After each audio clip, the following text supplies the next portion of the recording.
ফেনী শহরতলির রামপুরের Hanif dairy farm গেল বন্যায় প্রায় অর্ধ কোটি টাকার ক্ষতি হয়েছে এই খামারে। ভেসে গেছে বড় গরু, বাছুর, গৌখাদ্য আর ওষুধ। প্রাণ গেছে এক রাখালেরও।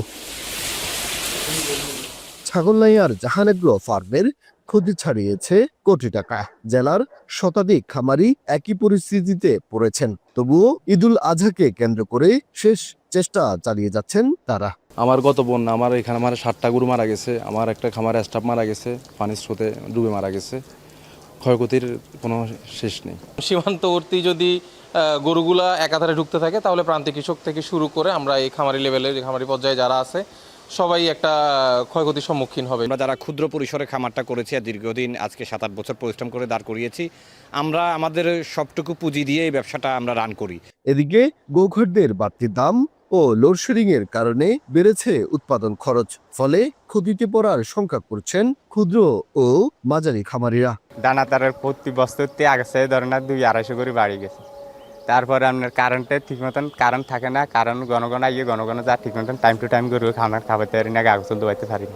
কারেন্টের কারণে এগুলা করতে পারতেছি না, আমাদের কারণ ঘন চলে যায়, এজন্য আমাদের অসুবিধা হচ্ছে। এছাড়া সীমান্ত দিয়ে গরু চোরাচালান রোধে নজরদারি বাড়ানোর কথা জানিয়ে দিয়েছে বর্ডার গার্ড বাংলাদেশ।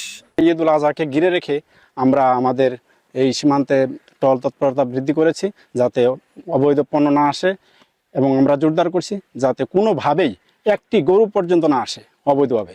জেলা প্রাণী সম্পদ কার্যালয়ের তথ্য মতে চলতি বছর জেলায় কোরবানির পশুর চাহিদা রয়েছে 82,336টি, প্রস্তুত রয়েছে 87,027টি। চাহিদার চেয়ে প্রায় 4,900টি বেশি গবাদি পশু লালন পালন হচ্ছে এই জেলায়।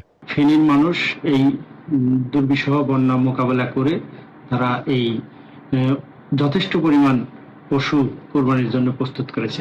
আমরা আশা করছি তাদের এই উৎপাদিত পশু দিয়েই ফেনী জেলার মানুষ আগামী কোরবানিটা সম্পন্ন করতে পারবে। এক্ষেত্রে তাদের আর অন্য জেলার উপর নির্ভরশীল হতে হবে না। চলতি মৌসুমে তালিকাভুক্ত 5,000 খামারি ছাড়াও অনেকেই গবাদি পশু লালন পালন করছেন। ফলে এবার ঈদে গত বন্যার ক্ষতি পুষিয়ে নেওয়ার আশা করছেন খামারিরা। সুলাইমান ডালিম, এখন ফেনী।